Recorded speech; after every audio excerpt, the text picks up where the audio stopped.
Previously on Transformers Chronicles. How do you think he's going to get out of his body? Any guesses? Well, they're going to have to download it into somewhere. They put him in a big tube and he comes back. I have to do things like this, Pat, because one of these days, John is going to go back to previously on the Transformers. A floppy disk of that size of that era would top out at about 7 kilobytes of data you could save on that thing. The best that existed at the time by IBM, which we can assume that this company was comparable with, had up to a meg. There were talks of actually being able to maybe compress a gig into one storable thing, but people found that laughable, thinking that there would be no reason that anyone would need that much storage. Well, I mean, this is back 1986. This was back when computers were still taking up entire buildings. Yeah, PCs. It was 1986. No, you guys had rooms full of computers. Also, previously on Transformer Chronicles. My question is, will he come back from this floppy disk? That's what Does this have anything to do with it? I was wondering the same thing. I would say that at the end of the book, Ethan Zachary has all that is Optimus Prime He's on that on disk. a floppy disk. Elsewhen on Transformers Chronicles. 3 times less memory to hold him as it does to show this panel of him writing down Optimus's name on the disc. How long do you think it is until he comes back? I'm going to go with another 24. Another 24, huh? Okay. You know, Issue 48. I'm going to say 47. Okay. 47. I'm playing the Price is Right. I might be the only one, but... I mean, I'm not going to tell you if you're right or wrong, but it's very good fodder for previously on Transformers Chronicles. I have a Prime guess bug. on how. You don't get to guess. Oh. You know the answer. That's not guessing. Yes, polling. John. Oh, Yeah.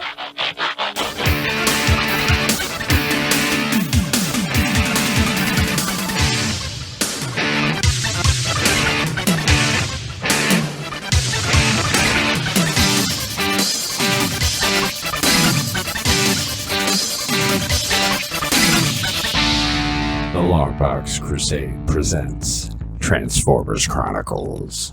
Hello and welcome back to Transformers Chronicles. I am Delvin, aka the Dark Web. In case you're new to the show, welcome. You picked a good one. And let me tell you what this thing is all about. We are going for a wild, crazy ride, chronicling the awesome, wacky, and yes, sometimes corny world of Marvel Comics, the Transformers. But I'm never going at it alone. Let's meet my chronicling companions. First up, we have the founder of the LONGBOX CRUSADE, relative novice of the Transformers world, the seeker of the matrix of knowledge. His name is Pat Sampson. Pat, how are you doing tonight? I am doing okay, Delvin. As we were just conversating beforehand, I seem to be the oldest one of the bunch. So, I'm looking to maybe get downloaded into a new body or something like that. Maybe find somebody that can help me, rejuvenate myself. I got the plan. So, Yeah. All right, we got to kill you first. That's the tough part. We got to kill you first. Yeah. Well, no, that's the easy part, actually. We've talked about this. Oh, I'm sorry. Yeah, we'll talk more about it later. Right. That first step's a doozy. If you can get past that first step, Pat, then the rest is relatively easy. It just takes a while. Dark tonight. All right. I'm glad I can count on you guys. I'm glad I can count on you guys. Got it all The planned out. comic ends super light. We got to start from a dark place. So We will move on. Next up, we have Jonathan Schaefer Hames, the lesser half of Married Watching Cartoons, other MWC-related content. How about macaroni with cheese? There we go. MWC. Just thought of that off the top of my head. Hey. That's a good He one. is our resident librarian, and he is about to impart wisdom upon us, either telling us about his life or just jumping right into giving us a librarian's tip that we don't know. librarian tip. Oh, I got a good one today. Any given library's collection they have too many books to actually store on their shelves at any given time. They are relying on a certain amount of the books to be in circulation. So in order to help them out, as of the recording of this, it's still September, which is sign up for a library card month. And so even though it's October or so when you guys will be listening to this, you go to your local library if you haven't been there in a while. And if you don't have a library card, everyone there would be thrilled to sign you up because they probably have some sort of incentive for it for this month. And they'll be able to convince their boss to like backtrack it if you do it. So they're going to be super happy to see you. Plus, and if you're worried about like having an old fine or any of the old stuff that's maybe has been keeping you from it, more and more libraries are going fine free. And also as incentives to sign them up, I'm pretty much going to guarantee you that they will waive any of that fee. And if they don't, tell me who they are and I'll get on them for you. So go ahead and do that. It helps out your library because if you do, if you're not circulating the material as much, then that causes backlog and it winds up having them have to reduce some of their inventory a little bit more than they'd want to. So help the library out, check some stuff out. I actually have a question. I cannot help this, because we've been way too neat and efficient so far, and this has to take at least 10 minutes.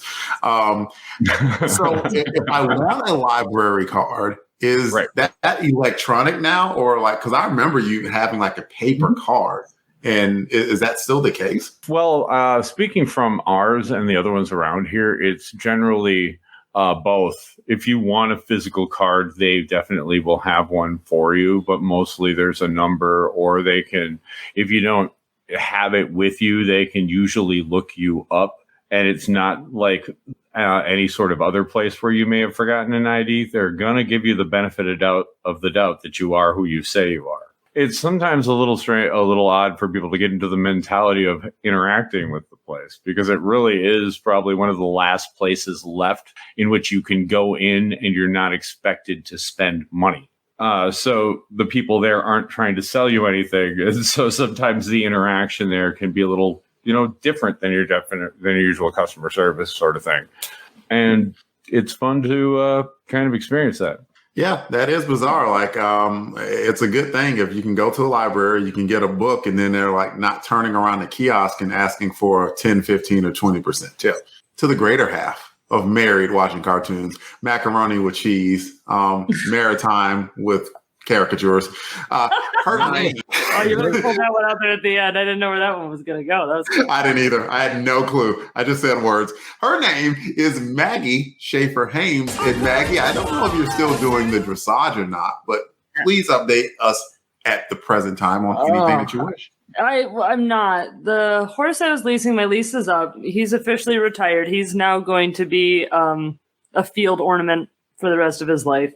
Living his best horsey life, getting all muddy and gross. So no, right now, we're moving into fall, I get to do all the indoor things and not as much the outdoor things. So it's Maggie with crocheting. Yeah, it is. It's Maggie with crocheting now. I make things out of yarn. We did see Transformers Rise of the Beasts since the last time we recorded, I think. We did see that. Yeah, that was actually pretty good. Yeah, we enjoyed that. That was good. That's the one by the same people that did Bumblebee, right? Right. Am I making that up? Basically, if you liked Bumblebee, you're going to like this one. Essentially. I thought it was quite good. If you like Beast Wars, you'll get a kick out of a lot of the robots in it. But it was good. It was nice to see this CGI fight thing that you could follow. And everybody looked distinct. Mm-hmm. Mm-hmm. So, Pat, did you see the new Transformers? I haven't yet. I haven't yet, and actually, I still haven't seen Bumblebee, so I may have to, do some. Well, I did see Bumblebee. Yeah, that would make a good double viewing. Yeah, do like a drive-in double feature in the backyard against your house. I would watch Bumblebee first, just because it came out first. I don't think it has to be watched first. If you were going to start anywhere, I would suggest start with Bumblebee and go, because it seems to be it's like a soft reboot. They're keeping the good stuff and ignoring a gigantic amount of other things. I think I gave up after the second movie. I'm like, oh man, this is too. Yeah. The second one was awful, but the last two, it's like somebody came up with an idea of, hey, you know what? maybe we can design Transformers that actually look like, the Transformers. Have you Crazy seen this concept. picture of a Transformer? Turns out they've had pictures of these guys since the 80s. Did you know that? Wild. You can make them look like these guys. Crazy concept, Maggie. All right. I always forget. I asked you three, and I never mentioned anything about myself. I won't take too long on this. I'll just mention, since I know John and Maggie, I think both saw the picture today. Yesterday, I got to see my good friend Roy Wood Jr. Perform comedy, and it was just it was fun watching him put on a set. The man has paid his dues in the comedy scene, and Miranda and I both enjoyed that. It was spectacular. But speaking of spectacular, that was not a bad transition. Good job, Bill. The purpose of this podcast will be tackling all of Marvel's Transformers comics in order, starting with issue 1 and working our way to the series end at issue 80. We will answer any questions that are brought up to the best of our ability and see how these books we loved then as a kid hold up to our eyes as an adult now. This podcast is guaranteed to be, you guessed it, more than meets the eye. So Pat, John, Maggie, let's see what happens when Optimus Prime returns. Right after the promo break. The Transformers will return after these messages.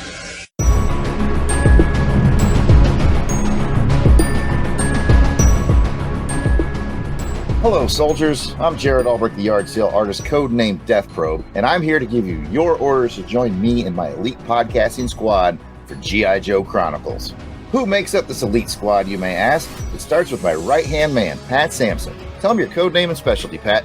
Well, Jared, I'm glad you asked. My codename is DJ Christados, and on G.I. Joe Chronicles, I specialize in G.I. Joe comic books, Marvel, Devil's Due, IDW. We cover them all. But there's so much more in the G.I. Joe Chronicles universe, and that's where our first sergeant comes in. He's Jim Mill. Sound off with your codename and specialty, Jim. My specialty is everything else G.I. Joe. I'm going to talk about some comics too, but I'm also going to look at the G.I. Joe property from lots of different angles, including, but not limited to, the toys, cartoon, puzzles, train sets, bed sheets, Halloween costumes, you name it, and there's probably a Joe version of it, and I'm going to let you know it exists. You forgot to tell the troops your codename. Oh yeah, codename Weasel Skull. I don't think you can have that one. I think it's taken. Dang. How about codename Weasel Skull? Strangely enough, that's also taken. Orsted. Oh, that's like a beautiful name, man. We could be cosmically... Okay, never mind. I got it. Codename Dark Web. No. Pop Pop Hiss? No. Pimp Destro? No.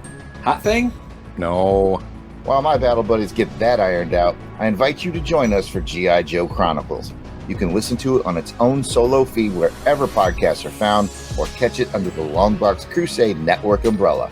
We look forward to seeing you at Fort Longbox. Yo, Joe! Okay, how about Jim the Joe Junkie? Maybe.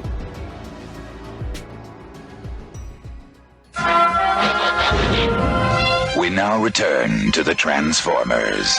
Welcome back. The issue we'll be covering today is Transformers, issue 42.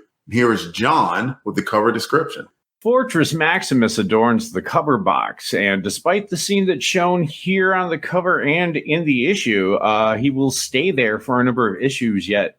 The Marvel and More Than Meets the Eye logos are black. The Transformers title is in red, and below that, in letters green and then blue, names a toy that most kids were going to beg their parents for after reading this issue, Optimus Prime POWERMASTER. Below this, the action takes place in front of a yellow sky, due to yellow being pretty much the only color that you can have that doesn't clash with both red and blue.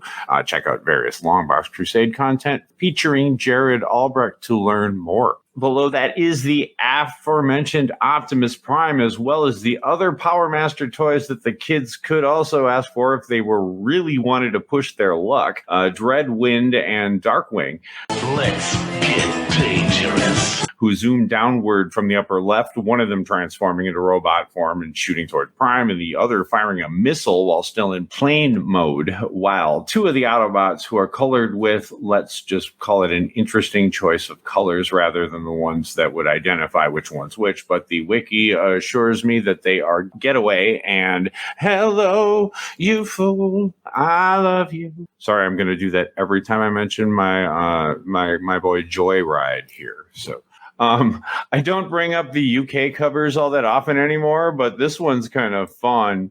It features Optimus Prime with a smoking gun pointing Dirty Harry style, which has where he says, "And I'm here to stay." And by here to stay, he means, he will die over 40 more times in various media until it becomes as much a part of his character as Jean Grey's. But it's pretty cool. Check that one out if you can. We'll probably post it to our various Transformers Chronicles media. But that is that cover. What did you think of that cover there, Pat? Well, John, I'm glad you asked. The cover is pretty interesting. I like Optimus Prime kind of front and center on this one. And I like who are the guys again? Dreadwing or? No, Darkwing. Let's get dangerous. And Dreadwind. And Dreadwind. Oh, okay. I didn't know which one it was. But I like those. And then you see the little guy, popping out of Optimus's belly, I guess. He's coming out of his belly button. I think so. I don't know. But it's all right. I really like the UK one. Now that I look at that one, I'm like, hey, this one's pretty cool. I think with the little Rodimus up in the corner there. Yeah, I like that one a lot better. What about you, Delvin? I can forgive the UK cover for having Rodimus Prime on it because it featured Optimus Prime primarily. And that is a cool cover. I like this cover. Not love, but like. I mean, it's Optimus Prime. Optimus Prime is a striking character. And so having him, having two guns blazing and they're showing off the Power Master thing that's going on there. And he's got some enemies to fight and stuff. It's a good cover. I don't care about the Autobot Power Masters, the other ones. I just simply don't. I'll be honest with you, but I do care about Optimus Prime. And Optimus Prime's Power Master character is a good look. And Darkwing and Dreadwind are pretty cool too. Speaking of, I don't think I know anyone who had that toy. Like I knew the toy. It was a familiar one. It's like, two jets that can combine into one jet. That's a pretty cool concept. Double the jet, double the fun. But were they sold separately? You could get them as a gift. I remember seeing at one point, and I don't remember if this was when they were selling them initially or if it came later, but there was a set you could get them, both of them. Both of them, okay. I think it would make sense to have them as a set, but we'll leave that up to the librarian. I have not looked down at the script, and I don't know whether or not he's going to be talking about Darkwing. Let's get dangerous. And Dreadwind as far as Transformers Spotlight, but we'll get to that. And we can pass it along to Maggie to talk about the cover. I like the UK one better. I agree with Pat. This one's all right, but I mean, it's not anything super spectacular. I mean, it's robots on a cover in the middle of an action sequence. We've seen it before. It's a good one. I like the gradient yellow to white in the background. I think that's really cool. I think the red Transformers into the green Optimus Prime into the blue Power Master thing is a bit much, but it's all right. But I do like the UK one better. I think that one's cooler. John, do you know who drew that UK cover? Not offhand. I could probably find it out. How about you describe how you like or dislike the cover, and I'll see how quickly I can look it up. It's certainly an ambitious cover. It's got a lot going on. It's got a lot of new toys. I think Maggie kind of hit the nail on the head with this just isn't anything we haven't seen before. And maybe it's because of the last couple of covers that we've seen that have been pretty decent. This one's just, I like it, but I don't love it. There's something about it that just kind of just doesn't do it completely for me. But hey, it's got Optimus Prime on it, and that's what we're here for. All right, we talked about the cover, so we should rate it 1 to 10, like the tech specs of old. That's how we do things here at Transformers Chronicles. And who wants to start? John does. John, what would you rate the cover of Transformers 42? Not UK. Not UK. We got to leave that one alone. We're only doing the American version. Right. Well, the UK cover appears to have been done by a man named Jeff Anderson. As for this cover, not by Jeff Anderson, I'm going to give it a 6. It's, better than average, but not much more than that for me. So I think we've talked about why, and that's what I got. So what do you think, Pat? I see your 6, and I'll raise you to a 7 on this one, just because of the detail on Prime. I think is done really well, and I don't know how you would call it, like the kind of swooshing transformation that's going on between the POWERMASTER and one of the jet guys, Dreadwing, Darkwing, whatever the wings, one of the wings. Let's get dangerous. Yeah, I don't know if it's Darkwing or Dreadwing. Okay. I don't know. But Maggie, I like that. I like that. Oh, sorry. Maggie, what would you rate the cover? Yeah, I'll go with Pat. I'll give it a 7. It's all right. It's not bad. It's okay. It's just the same. So, but I think 7's a fair rating to give the cover. I agree with you on the 7 because it's Optimus Prime. Because it's Optimus Prime in his return, I'm going to give it an 8. And if you use a little bit of imagination, it looks like Optimus Prime is looking up at Fortress Maximus and saying, hey, I'm coming back after my corner box. I like that. Prime is back and he's coming for his cover box. And Pat is going to give us the credits for this issue. All right. Well, Dylan, I'm glad you asked. Here are the credits for issue number 42. Its on sale date was March 22nd, 1988, but its cover date was July 1988. Cover price was $1. Story was by Bob Budiansky. Pencils go to Jose Delbo. Inks, Dave Hunt. Color, Nelson Yamtov. Letter is Bill Oakley. Editor is Don Daly. And cover credits go to Jose Delbo and Dave Hunt. That's all brought to you by Mike's Amazing World and tfwiki.net. Back to you, Delvin. Thank you, Pat. It is a world. Transform, where things are not what they seem. It is the world of the Transformers. The Transformers, more than meets the eye. Autobots wage their battle to destroy the evil forces of the Decepticons. Transformers, robots in disguise.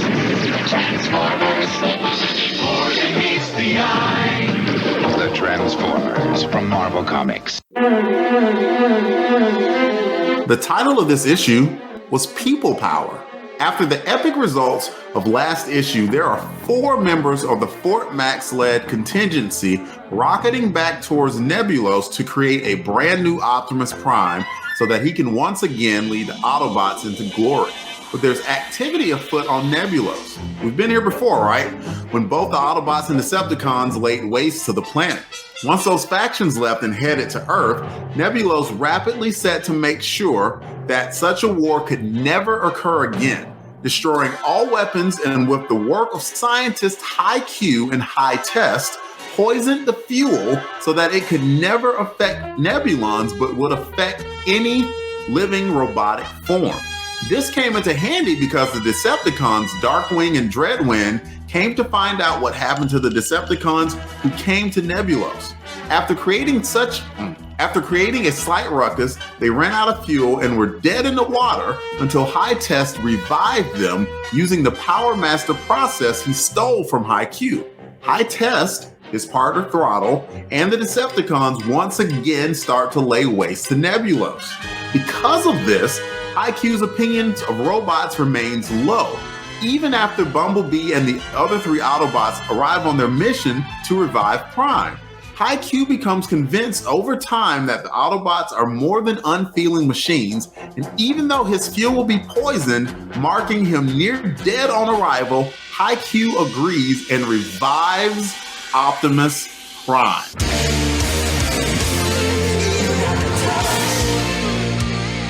Upon being revived, Optimus almost instantly crumbles in pain. But I am just a broken machine. And and that pain helps him remember who he truly is. It also helps Haikyuu realize how truly heroic the Autobots are, and 3 of his crew and he bond via the POWERMASTER process with Getaway, Joyride, Slapdash, and POWERMASTER Optimus Prime. Clearly, the Decepticons have no chance and fall quickly. The planet bans them from being on planet, and the Nebulons plus them depart, but Haikyuu realizes that he and his crew also have no place on Nebulos, and so they depart too. Where will they end up? You'll never guess if you don't know. You could take 100 guesses and you will not guess where they will end up.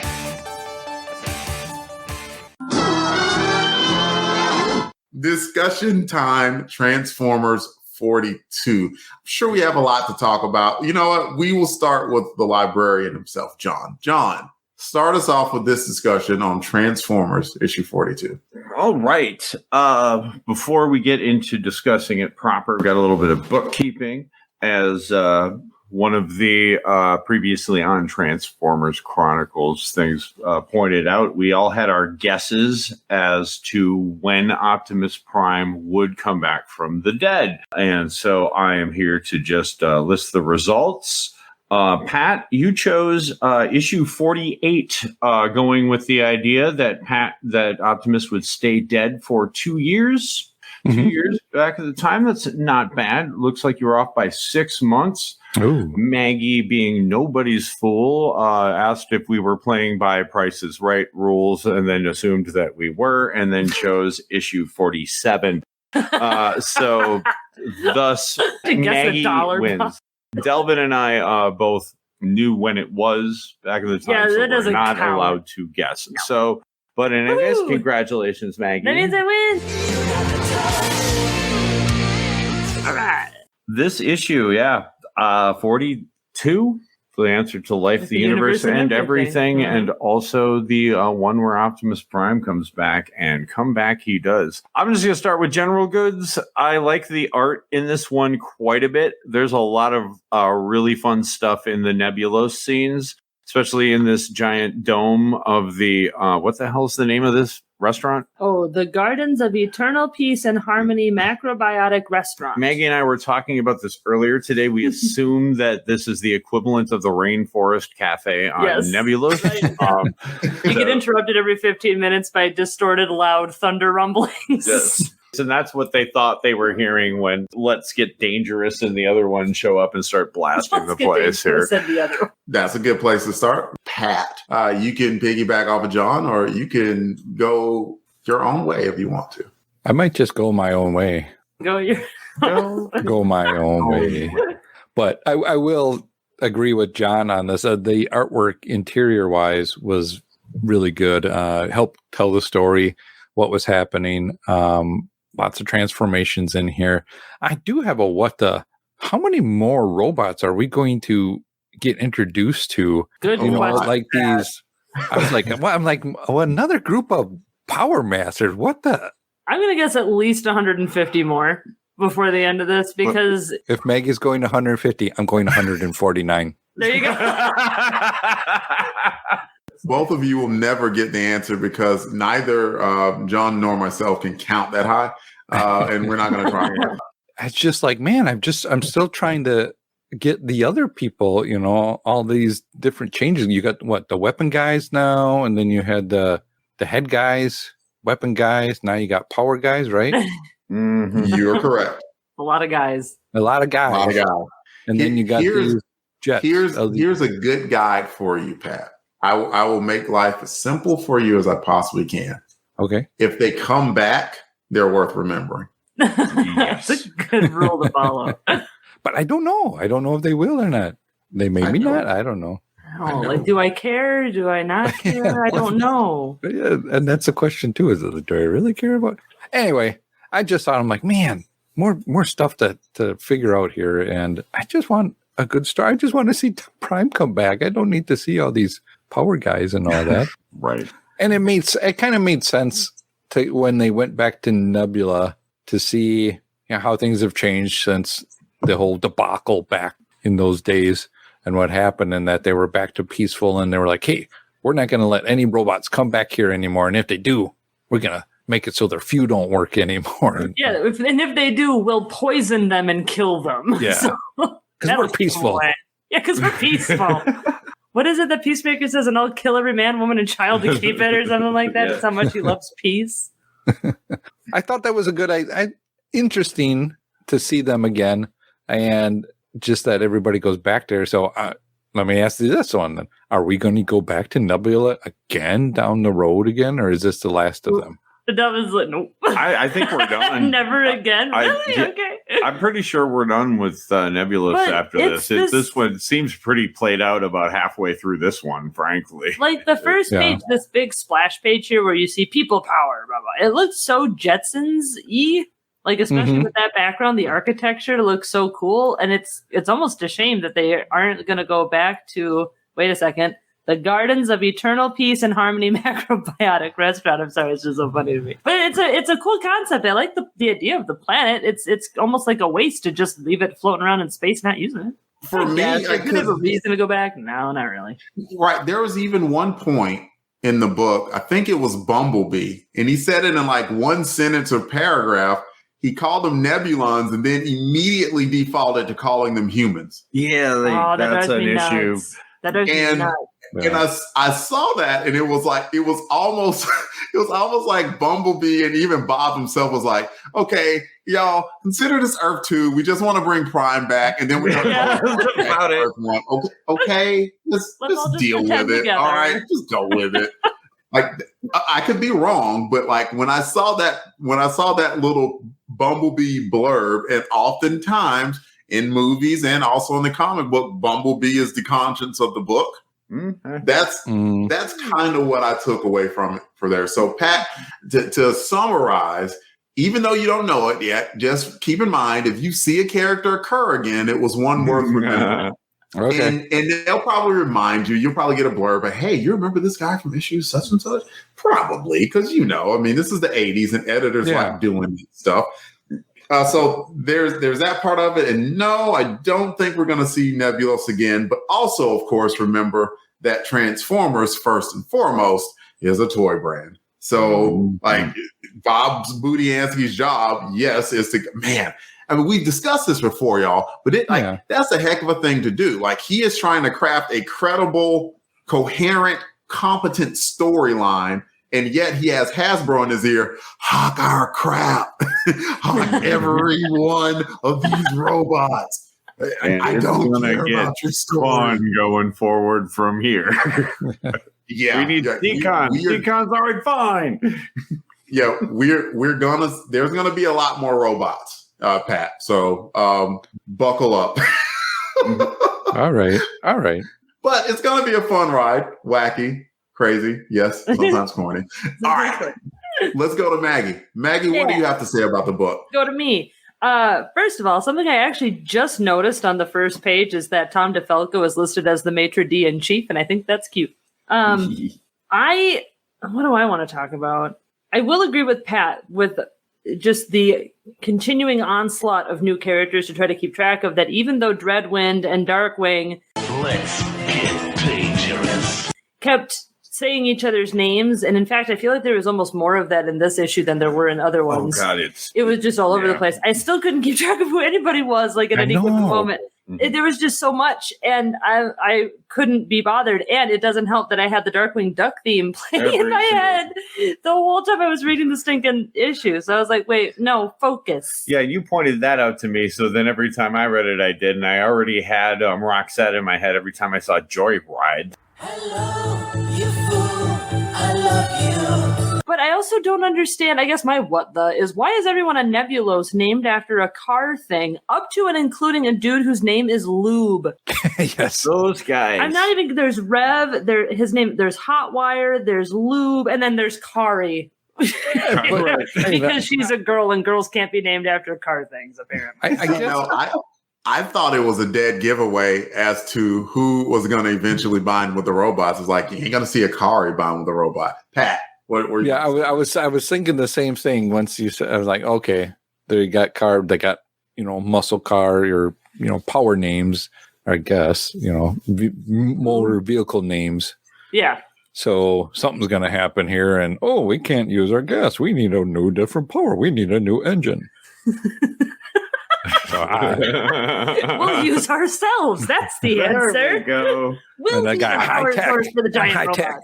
I just want to caution you guys, like, if someone's named Lube, they're probably useful in a lot of situations. Yeah.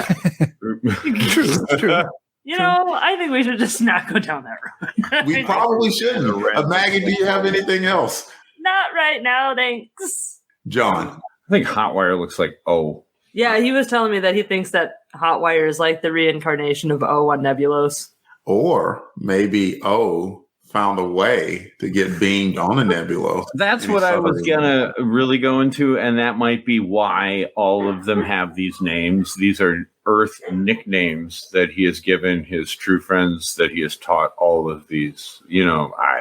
Hopping into what does myself, agreeing with Maggie, this one, I know that this is definitely, it's like the post-shooter era, the beginning of the DeFalco era, with the everybody's issue is somebody's first level. But this is an unfortunate issue to have to be somebody's first, but dang it, they're going to try to let you know what's happening. But it gets really funny when Bumblebee and Haikyuu are talking in the midst of it, and the overlapping exposition that goes there. It goes, he exposits a little bit and he interrupts to say, well, where is Galen?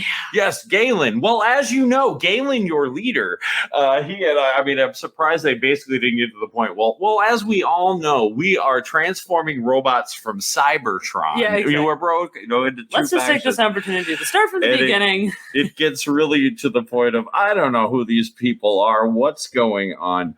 How do I get that guy's visor? I was just for whatever reason thinking about this movie, The Matrix, which this predates. So in the original draft of The Matrix, the whole idea of what the machines were doing with the humans and having them in that VR thing is that it was the mental process in it that was allowing some sort of processing or storage. But this was deemed to be way too complicated for the average viewer. So they changed it to, no, I guess they're there for batteries. Okay. Now, here's the thing. And yes, the answer is because it's not real, because it's a comic book and all this. But I must point this out, that humans are incredibly bad conductors of heat. Basically, humans require a heck of a lot of things to consume, oxygens and food, in order to run. The only energy we give off is in the form of heat, and that's very inefficiently. So essentially, you would be better off if you would take the 20 entrees that dude orders from the Nebuline Rainforest Cafe and just set them on fire.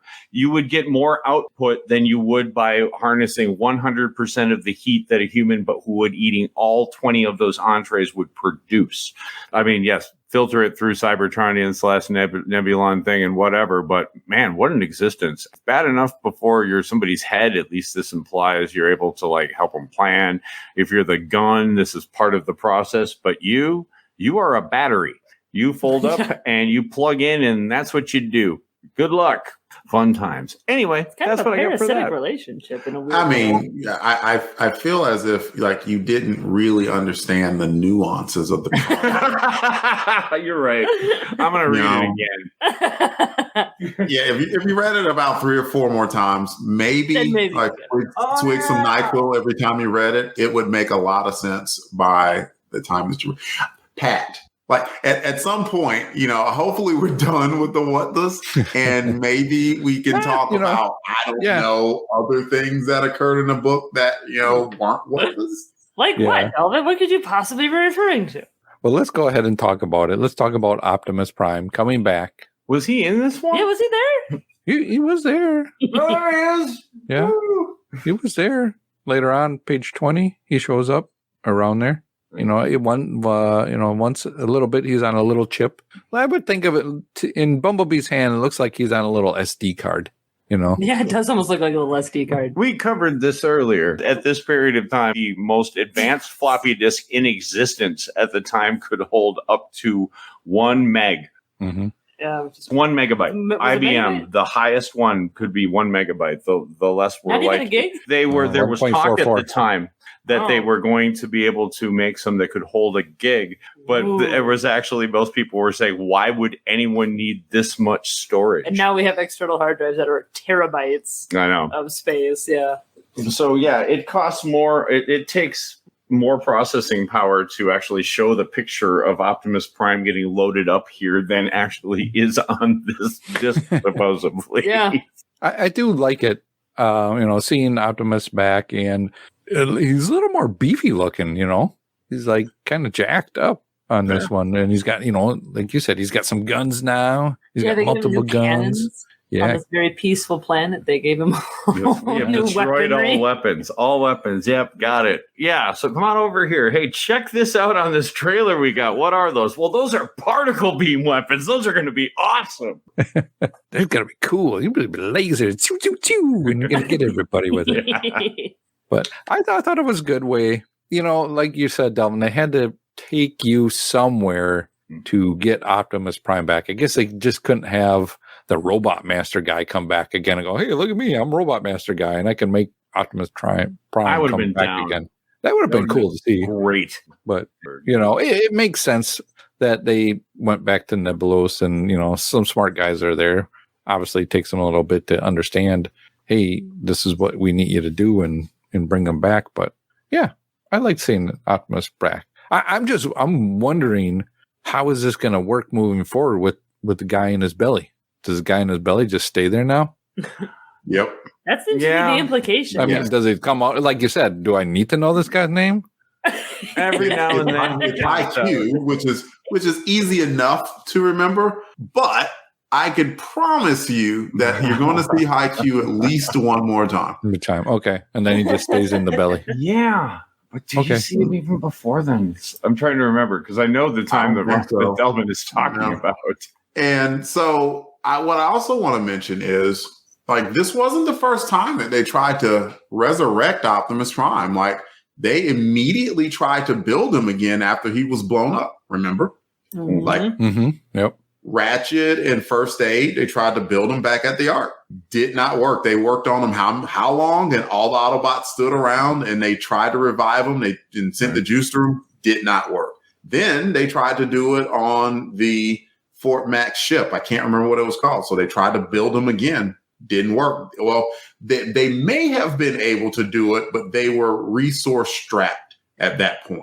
So that was strike two. And so this time they were actually able to, knock it out of the park. And they found a way at Nebulos in order to get it done. So I at least appreciated that, on the third day, Optimus Prime was resurrected.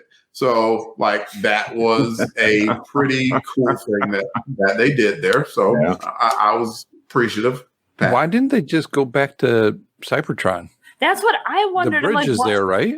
Yeah, why go to this random alien planet instead of going back to your own home world? Where I'm sure they could fix them there. The last we saw, though, the Decepticons are in charge of Cybertron. Correct. So the whole planet? Yeah, they are winning the war solidly, and I don't know if there would have been anywhere, but would have been an option. Right. That's correct. That the space bridge is under control of the Decepticons, not the Autobots. And also keep in mind that Fortress Maximus has no reason to ever go back to Cybertron. He hated that place. Yeah. Like the whole start of the Headmaster series, Fort Max was like, I'm out. I'm out of here. I am done with this. Peace out. And that's why he sent the three other people who we know so well, and because we've seen them before, because they were on that ship the whole time. And they knew Nebulos, so that's why he sent them. I'm kidding. So they were introduced in one panel last issue, but supposedly they must have been around the whole time. So there's at least some continuity as to why they had to try Nebulos, and they have not gone to Cybertron. Because as of right now, the Autobots have no way of getting back to Cybertron. As of now. Will that change? Let's just say yes. How? Well, can't tell that. That's just talking out of school. But, one thing that I don't do, talk out of school. Maggie. Oh, yeah, good. It's me again. It- Because I was just about to interrupt to say, I'd like to remind everyone that the space bridge is still a living, thinking thing called Spanner. Which you will do every time it's Yeah. brought up, and that's Because it's we appreciate horrifying. That is his existence now. that. Poor guy. It's really awful. Remember, that's all Blaster's fault. What a writing decision. So I kind of thought that it was a little odd that Goldbug was like, well, better Optimus Prime comes back and is immediately killed by the poison fuel here than to live the rest of his life as a video game character. And I was reading that and I was like, is it? Is it better? He's be living his best fake life. the Because other I'm way. like, he just came back. He died. You guys have tried so hard to bring him back. You traveled to literally a different planet to try to bring him back. And you're like, well, as soon as we turn him on, he's going to get poisoned and die again. But I guess that's okay. Not, we'll just wait and find another way to bring him back to life. Nope. We'll all just die here together. Yeah, especially since Goldbug at one point says, when the other ones are going, hey, maybe we should go back to the ship, pop some energon cubes. He goes, no, we're here to take Optimus Prime. It doesn't matter what. It's like, okay. You're like, all right. I mean, I feel like some better planning may have avoided this situation, but here we are. So it is cool that Optimus is back, and I like seeing him back. And then jumping right into action again, it was cool to see, the I don't know, the old Autobot leader doing the leading thing again. It's just that the way that they went about it, I felt like it should have been a bigger deal than it was. If they were going to finally, after all these attempts, he was ahead. He was nothing but ahead for a good portion of this. And then he's just been dead. And now they bring him back, and it's just kind of like, well, he's going to die anyways, but I guess that's all right because he'd rather. And then he even says, like, well, I'm glad you brought me back to die because that was otherwise a living death. And I'm like, but was it? So I don't know. It was cool that he came back. I didn't quite like the way in which he did come back. I think that it should have been more fanfare. I think it should have been a much more dramatic thing to bring him back and not just to build him a body, whack the disc in him, and put a dude in his belly button. I don't know. It seems to be all it takes. So you don't feel that it was dramatic that No. in the middle of a pitched battle, they sent a contingency like as a last ditch effort to fly there, and then had 4 robots willing to sacrifice themselves in order to give him even a few minutes of life. Yeah. No, it was very like, we'll get him a body. Don't worry about it. We'll do it. And then they still have him do it, even though they find out that he's just going to die anyways. They had the body. I feel like they could have taken the body elsewhere, probably at least. And it was cool. And like I said, it was cool to see him back. I'm just saying, like, I wanted it to be more triumphant than in the middle of everything else going on, and to have it kind of be undercut by this whole, but the energon here is bad for us to use. I just felt like there was so much else going on that it should have been the primary focus.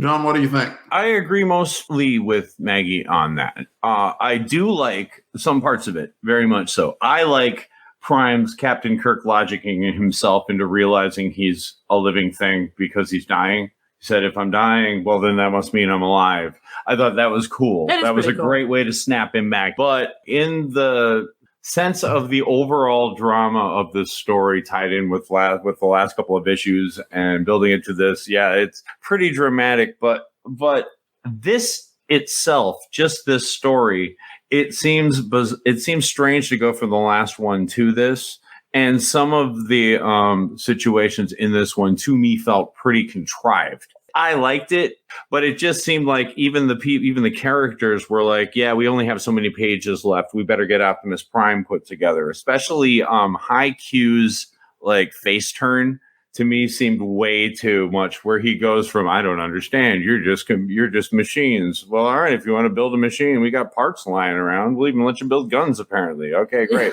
All this, oh my God, you're alive. Quick, take me and turn me into a robot monstrosity so I can be your battery forever. It kind of happened about as quickly as it did with, was it Fight? Yeah, all of them. I guess these Nebulans will, at the drop of a hat, have themselves turned into robot monstrosities and to be able to become a gun or a battery. I mean, or something. it is a so I guess I comic can't book. hold that against them. Some of it did seem, even back in the day when I read it, that's how I wound up remember feeling. And this time too, a lot of it was jumping out on that part.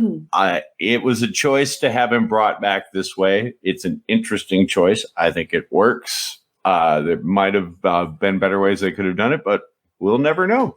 Pat, what about you? What do you think about how Optimus Prime was brought back? I kind of agree with Meg. I thought it could be back a little bit more dramatic. I just think they just jumped to it right away. They could have had him out there doing something and then go, oh, I'm draining now. Now I really need to get help. And then here comes those guys that got their power suits on now. Then they could have come in, we're here to save you, Optimus Prime, and do that instead of doing it right away in the beginning. I thought was kind of, I mean, like I said, they had to find somewhere to get his body back. So these guys are definitely good, technicians or just good kind of guys that know what they're doing with technology, that they can build the body that would actually work and bring him back into it. Unfortunately, they were just not smart enough to, fix their own problem of the fuel issue. Yeah. Or why wouldn't they have just fixed that? But I guess they didn't want to do that because then they would still put their planet at risk, right? For more Autobots being there. Mm-hmm. Yeah. See, so yes. Lesser of the evil would be, okay, we're going to help you do it that way. But, once we're done, you guys get off the planet. Don't come back here. Yeah, I am, I guess, in a sense, standing alone. Like everything that I feel that that you all had a complaint about, I think was explained. And so I, as just for the purposes of coming up with a storyline and starting it from start to finish and having explanations for everything that you've done as far as the actions of your characters, I thought Bob did a fantastic job of it. And I absolutely will homer out for it. I was getting this book, picking it, from my, pile or whatever. And I noticed that the book just looked really new, sparkling. And I know that this was not the original copy of Transformers 42 that I had, because I read the cover off of that doggone thing. I read it so much that at some point that I had to get a brand new Transformers 42 in order to not just have a completely ratted up copy. I wish I would have kept that book and just put it on the back of the bagging board just for nostalgia's sake. But when it came to, the Nebulons being convinced that the best way to help out was to merge, I bought it. I thought Optimus Prime's return was pretty dang triumphant, actually. And I bought the explanation of because they even said okay, well, we got the bad guys to go. And then I think Kari was her name. She said, guys, you can't really stay either, because yes, you could stay on planet, but you're just going to attract more of these objects of war. And that is not what we're about. To which Haikyuu, reluctantly agreed, of course, that he had to leave his home. But, different strokes for different folks. It's not like you guys are just absolutely just trashing the thing or whatever. Just slightly difference of opinion in the four of us. And that's why we have this discussion. Do you think, though, your thoughts on it is because you've read it so much? Of course it is. And what, what's coming and all that.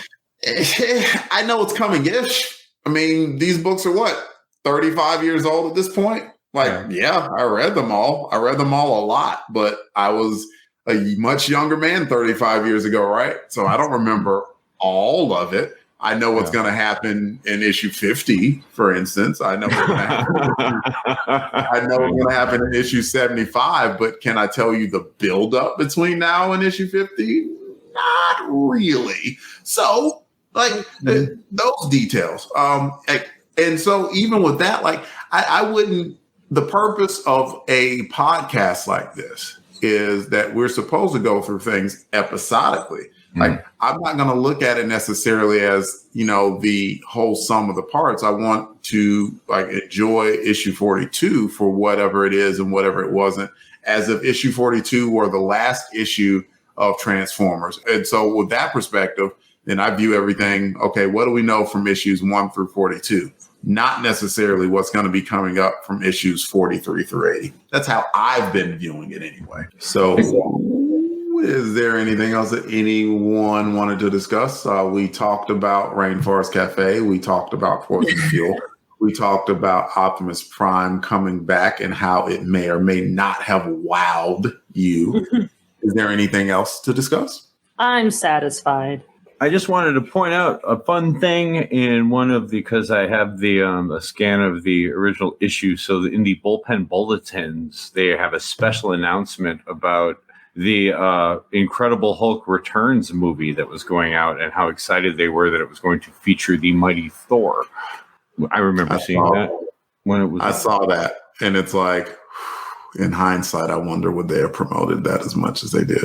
Yeah, I'm looking at this. They said, needless to say, your ever batty bullpen is real excited by the thought of seeing the mighty Thor battle the Incredible Hulk on national TV. Well, it's bound to be the greatest battle the television world has seen since Leonard took on Hagler. And you see, just stop right there. Daredevil was in the second one. 80s. How about that? That's how I'm going to sum that up. Because now is the time for us to talk about who had the touch. Where we talk about which character in the book stood out the most. Autobot. Is it Optimus Prime, everybody? Yes. Yes. Yeah, very much. Yeah. I mean, who else are you going to give it to? I give mine to Goldbug. Oh, yeah? You are not. Stop it. We're all going to give it. I know. I think, without Goldbug pushing the issue, Prime wouldn't become Prime again. I mean, that's true. Very true. Was this kind of Goldbug's mission? Wasn't he the one that kind of instigated? I think it was going to, I mean, he wanted Prime back, so he was willing to die, or at least go, no, I got a 4-cylinder car in me. I can make it. I'm good on gas. I know he's the most fuel efficient. Those new VWs, Like, that's because you're the best Bumblebee. Yeah, so he was going to get Prime back, even if it costed his life. All right, well, that's fair, but the rest of us are going to go out. Well, Maggie, if you remember in issue 41, that's one of that was the mission that they were given. Like, it was kind of that all is lost moment. And Maximus said, look, guys, you got to bring him back because he is going to be our hope. So that was the mission. And again, that's why I was mentioning about everything being explained pretty well. Like, that's why Goldbug was like, okay, does anyone want to speak up as to why you don't want to stick around and revive Optimus Prime? No one said a word. And no one said yes, because if we die, then the other ones are going to be stuck there on the moon, wondering when we're coming back. Oh, that's right. They're on the moon. Wow. They're on the moon right now. Everywhere. Yeah. Oh, yeah. It's going to be interesting to see how they get back to Earth, and let's just assume they will. So, we have talked about the touch, then someone had to be out of touch. We talk about the character that was the worst in the book and should have to figure out how the heck you're going to eat 20 times what you normally do when you don't have the Gardens of Eternal Peace and Harmony microbiotic restaurant in the segment called Less Than Meets the Eye. Yeah. Pat, who to you was less than meets the eye? Oh, boy. See, this one's a little harder one. I kind of want to, I'll go with high Q for less than meets the eye in the beginning, He's just being a stick in the mud, not wanting to help anybody. Yeah, my man did not like robots. That's for sure. Kind of an arrogant jerk at the beginning. Kind of. Yeah, but John? he's still very accommodating, though, for someone who didn't like them. I don't like you, but go ahead, use my stuff. Yeah, he was like trying to convince them to leave. And then he's like, but if you insist on staying, consider yourselves our honored guests. And I'm like, sir, please pick a lane and stay within it. I'm going to give Less Than Meets the Eye to the other high guy, High Test. Just saying that High Test went from 0 to Doctor Doom pretty quickly, just on the whole idea of absolute jealousy. So if you want to discredit the guy, there's probably a couple of other things you could have tried before massive reconstructive surgery and hanging out with some weird dude you just met. And now they're flying through space wishing they had a rainforest cafe to order about 20 cheeseburgers from because asteroids, just don't quite cut it. Oh, that's fair. Where are they going to get their entrees in space? Surely there are other planets, right? We'll find. I will actually going to say we'll find out. I don't know if we ever saw Darkwing or Dreadwind again. We do. Oh, yeah? Mm-hmm. That's cool because I would like to know where they end up. I guess we're going to find out. See, like I read all the issues, but I do not remember the fates of Darkwing and Dreadwind, so we're going to find out. Maggie, yeah, who is left who meets the eye? I really want to give it to the guy named Lube because his name is Lube, so I think I'm going to go with him. Everybody else kind of really fulfilled their roles, I think, fairly well in this book, and nobody was like super out of character. But that dude's name is Lube, and he just lets people call him that, so I'm going to give it to him. I just think he's kind of a hard guy to grab a hold of. So can't really get a grasp on his personality. Yeah, he's a anyway. John, I'm going to stop. This is a family show of most. I have not even thought about who would be my less than meets the eye, but if I had to guess, I would give it to the combo of Darkwing and Dreadwind. Not necessarily because they lost, but mainly because they didn't know how to necessarily secure a win. They did get one, so it's not like their whole arc was just losing. They had quite a triumphant arc, but it started though where they were like, "Okay, we're going to destroy your whole town or your whole planet," and they're like, "No, you're not, because we poisoned the fuel, and if you try and use our fuel, you die." And they're like, and so they basically turned into fossils until they were revived by a couple of rogue Nebulons, and then.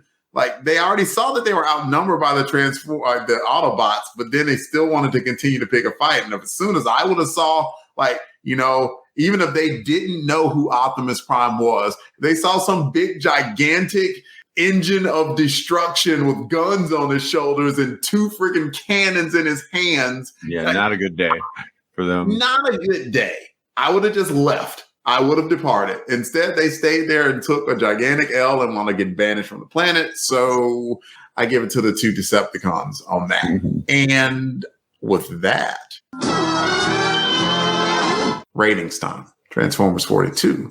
1 to 10, just like the tech specs. What are we going to rate it? We're going to go with John. John, what would you rate Transformers 42? I am going to rate Transformers 42 a 7. It was satisfying. It's didn't grab me as much as some of them that I have rated 8 or above, especially recently, but solid enough, decent. 7 it is. Maggie? Yeah, I think 7's fair. It's above average. It's a solidly good issue. I kind of wish that it had been a 2-parter, honestly. If they could have expanded the story a little bit, I would have liked to have seen this done in 2 parts. But yeah, I think 7's very fair. Considering what I remember from issue 43, I'm not necessarily disagreeing with that take, but we can get to that later. Pat, what would you rate? I was thinking like Maggie as well too. I'm like, this should have been another 2-parter or a 3-parter, just to get you to feel for the characters a little bit, like they did with the original Headmaster series. There, I think that would have helped you understand kind of more of what was going on, because I think they were just trying to cram too much in this one, and I think that's what kind of really didn't help it much. So I'm at a 7. It wasn't bad. It moved the story along. We got Prime back, so it's good. Yeah, it is nice having Prime back. Don't get me wrong. It's nice to see. I would recall him the Big Blue Boy Scout if that name wasn't already taken. But he is a bit. So yeah, I am going to be the absolute ray of positivity. It's a 10. And the reason why it's a 10 is because Optimus I love people that love stuff. It's great. That's awesome. Yeah. You go, Delvin. Give it a 10. Thank you very much. I will. I'll give it a 10. And just looking at it and understanding that, I read the cover off that thing, and I care somewhat about my childhood because it made me the man I am today. It's a 10. And I don't homer out too often, but allow me to do so now. We can and never will leave you without John's segment of the show called Transformer Spotlight, where he discusses a particular Transformer that was featured in today's issue. All yours, John. Thank you, Delvin. Did want to point out, just because I just remembered this, in the IDW Phase 1 story, Darkwing and Dreadwind show up briefly and wind up getting killed because of their overconsumption of fuel. They wound up hoarding too much, and the other Decepticons killed them, and that had to be some kind of a throwback to this story. But we don't care about them for the spotlight. We are going to talk about Optimus Prime POWERMASTER. Optimus Prime POWERMASTER's motto is, freedom is the right of all sentient beings. Till all are one. Till all are one! Oh, wait, we're not. He is the beloved leader of all Autobots, dedicated to protecting all life forms, mechanical, human, and otherwise, willing to sacrifice anything in order to end the Autobot-Decepticon conflict. Wise and compassionate, the inspiration that fuels every Autobot. Binary bonded to the super intelligent Nebulan computer programmer High-Q. In engine mode, High-Q handles all of Prime's power needs. Trailer transformed into armed fortress complete with laser rifle, concussion blaster, and 2 twin particle beam cannons. Tractor and trailer combined construct Optimus Prime's new super-powered robot form. Man, this toy. This toy my brother got for Christmas. This was after the time when technically I was not collecting toys anymore because I had moved on. I was all grown up now and was only interested in girls and put these toys away. But then I was going through that little bit of regret right after you do that when I was 13. So I was vicariously living through my brother on this when I saw him unwrap that thing, and that was a cool toy. It's composed of 2 major components. He's got his truck cab, which transforms into Prime himself, and then his trailer. It's essentially a heavily armored version of the original Prime toy. The trailer then could be converted into a sort of exoskeleton, which then the Prime body could be folded into, and a larger version of Optimus's head went over the top of the original head. This finally made Optimus Prime tall enough to interact with some of the other characters who were much bigger than the OP. Along with this were 2 particle beam cannons, which went on Prime's upper arms, and a laser cannon similar to the original to complete the look. I loved this toy. This was probably the last of the really, really good Transformers toys that they put out. In this line, Darkwing and Dreadwind were pretty neat, and when they were combined were great, but nothing else in this line was as cool as this toy. And they've recently redid it even better. Yeah, he's going to be in POWERMASTER mode for pretty much the rest of this run. Almost, yeah. High-Q is going to be around, but mostly is completely forgotten about except for a particular plot point, which will come way on down the line. But that, everyone, is this version of Optimus Prime. Back to you, Delvin. Come to think of it, John, I don't think I have ever seen a POWERMASTER Optimus Prime. That doesn't seem... I think that's true. I've certainly seen the original Optimus Prime, which was a cool toy, but I don't know if I've ever seen POWERMASTER Optimus Prime. It was really neat, especially at the time in the conjunction, because it was when you put them all together, he was as tall as Ultra Magnus or Galvatron or any of those. So if you had those toys, or Soundwave, Shockwave, it was that size. So finally, Optimus Prime. I mean, I love the original Optimus Prime toy. That's one of the great toys that has ever come out. But he was little, and so when you had him going up against Shockwave's 2 times the size of him, and you had to really stretch your imagination. So it was really nice to finally see him able to stand next to him. You'll never get away with this, Shockwave. What? What did you say? I said you'll never get away with this. I'm gonna kick your butt. Yeah, I can see why he needed an upgrade. And with that, we will take a promo break. The Transformers will return after these messages.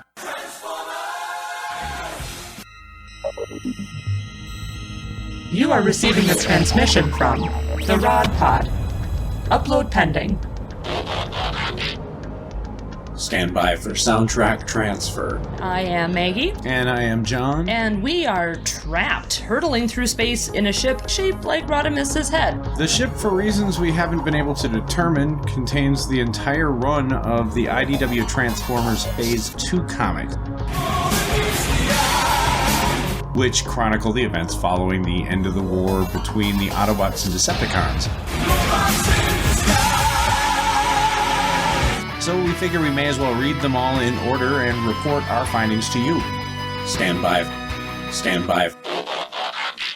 Upload complete. Now.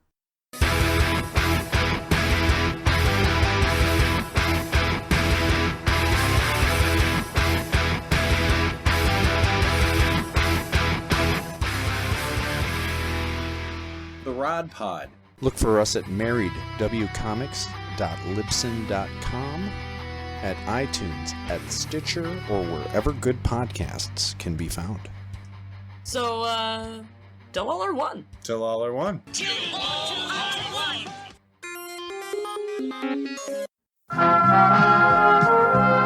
We now return to the Transformers. Now it's time for transmissions, where we heap praise upon the audience for listening to us. We appreciate all the love, attention, and support we get from the show. Let's talk about Transformers issue 39. Just so you know, we talk about people who give us shares and retweets now because we want to keep things shorter. But we want to mention that we had 189 likes from Transformers 39, and that's freaking insane. Wow. So That's crazy. Yay. Thank you. There are a lot of so new much. folks in here. That is a ton of likes.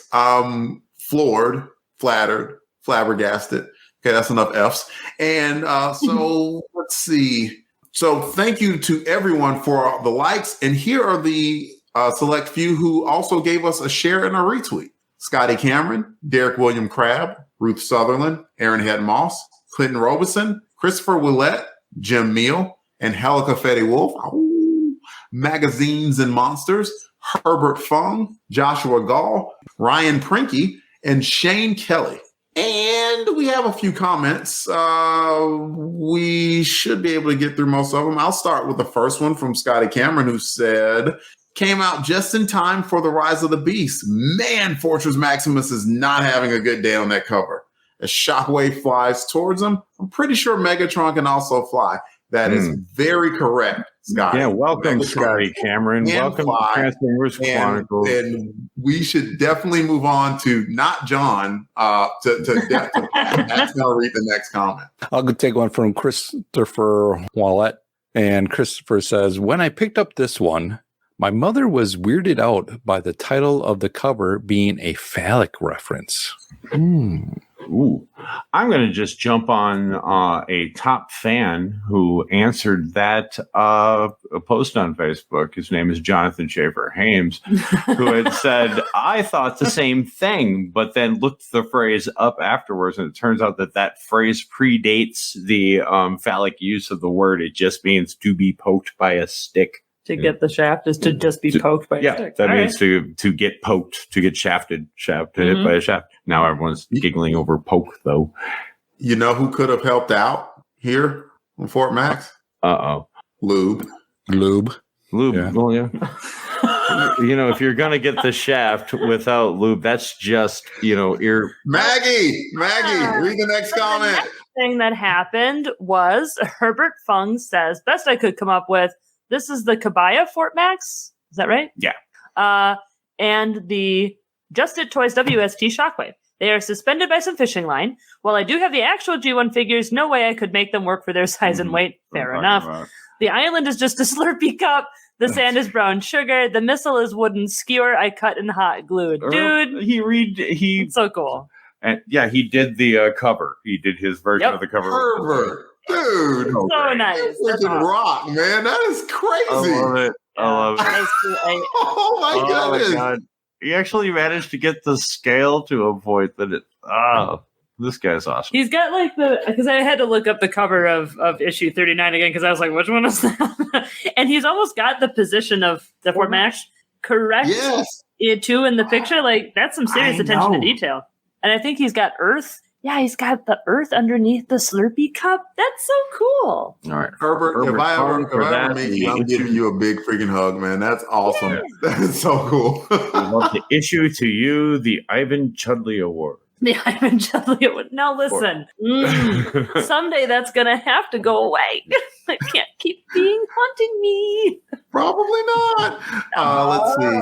Something that we're not going to read because he's evil. What? Rick Talman Jr. for referencing something that happened in the movie Serenity that I don't want to think about. Too soon, Rick Talman Jr. We're all okay. So yeah, we had comments, and I'll just read off the names because I'm really just floored and impressed again. Like seriously, this is not me putting on. I am super impressed that we have so many people commenting. But Jeffrey Woods, Ryan Bergeron, Greg Metcalf, Jack Duang Champa, Joseph Rowland, Rick Tallman Jr., Mark Howe, Trammell Roots, Devin Croner, Jason Durant, Arthur Brumfield, Tony Howell, Michael Huffaker, Brant Berry, John Manuel, Thomas Hyonen, and that's it, y'all. Thank you so much. Truly honored that everyone commented on that. I mean, 39 was a fun issue and episode for certain. So thank you all along for coming along with the ride. And if we missed a few by any chance, we do apologize. Just let us know that we did, and we will definitely make up for it. Ping us on Twitter, Facebook, Instagram, and we will correct it on the next issue. And everybody, that is the show. Please come back and join us for the next issue where we discuss Transformers issue 43 in a tale that's featuring Galvatron and Rodimus Prime, if I'm not mistaken. Mm-hmm. It's even Simon Furman. We get a preview of the later writer next month. Simon Furman writes that? Yep. Oh, I forgot that. I was going to apologize to everyone for Rodimus Prime being there, but, it's okay. You can still apologize. It's not a very, we'll get to that. We'll get to it. If you'd like to hear more from us, the Longbox Crusade, y'all, we are everywhere around the social medias. Apple Podcasts, Google Play, Spotify, Longbox Crusade. You will find us Twitter/X, Facebook, Instagram. Look for Longbox Crusade. You will find us. We have a Patreon feed. Look for Longbox Crusade and join up for $1 a month. And you will definitely get your money's worth for certain. YouTube, all of our stuff to include this very podcast will be on YouTube. Also YouTube or YouTube Music, one or the other. Look for us. You will find us there. And we do some live shows. Sometimes every second Sunday, we will record a podcast, or you will get the core for the Longbox Crusade podcasting. I host a show called Come Out to Play, a New Warriors podcast as well, every second Tuesday of the month at 8 o'clock Eastern. And there is a voicemail that you can leave us voicemail comments on this show, and we will play them here, if there were any. 707-532-5269. That is 707-532-LBOX. Pat, you want to help me out here? Pick up the phone. Thank you. And John, wait, one more thing. You can email us, contact@longboxcrusade.com. I told you we were everywhere. John, how about you tell us about your podcast, yours and Maggie's, and where y'all can be found on the internet? I would be glad to, Delvin. Do you all like Transformers content? Boy, I sure do. And if you do, like Delvin and I do, you should check out the Rod Pod. And that is where Maggie and I, along with John M. Wilson, cover the IDW Phase 2 Transformers comics in order. It's a lot like this one, except it's the IDW Phase 2 comics. As well as the other MWC podcast with John and Maggie. The C stands for content. You can look for that on your favorite podcatcher, in all the podcast places, Apple Podcasts, Spotify, even Audible, or ask your Amazon device to play MWC podcasts. And you can also do that for this podcast as well. Transformers Chronicles is also available on Audible. So if you're on Audible, go ahead and pick it up there. Otherwise, if you want to get a hold of us, we are at MWC_podcast on Instagram and Threads, or on Facebook. You can find us at MWC Podcast with John and Maggie. Email marriedwcomics@gmail.com. Pat, where can you be found? Well, Jonathan, I'm glad you asked. You can find me on the Twitter at Christatos01. Delvin, where can you be found? Twitter/X, DEE_RAY1977. Instagram, Delvin Ray. You'll find me there. And everyone else, hope you enjoyed the show. See you all next time. And remember, as John already said earlier, freedom is the right of all sentient beings. Till all are one. Till all are one. One. Till all are one. Till all are one. Till all are one.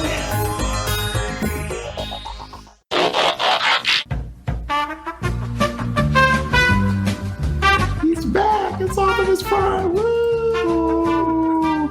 I love in that entire intro that we don't mention the Optimus Prime, bit at all. It's great. unbelievable. Well, we will on the previously on. Oh yeah, that's gonna be. That's all going to over be the place. mentioned everywhere. Yeah, and the other previously on. And Yeah, tonight. the one after that. Yeah, so And look, we tonight. got Prime covered. What is this? A cover description I wrote ahead of time? Right? I'm so proud of you. All right. It is a world of the Transformers. I see you, Maggie. More than meets the eye. Transformers. Pops John back in. I missed it.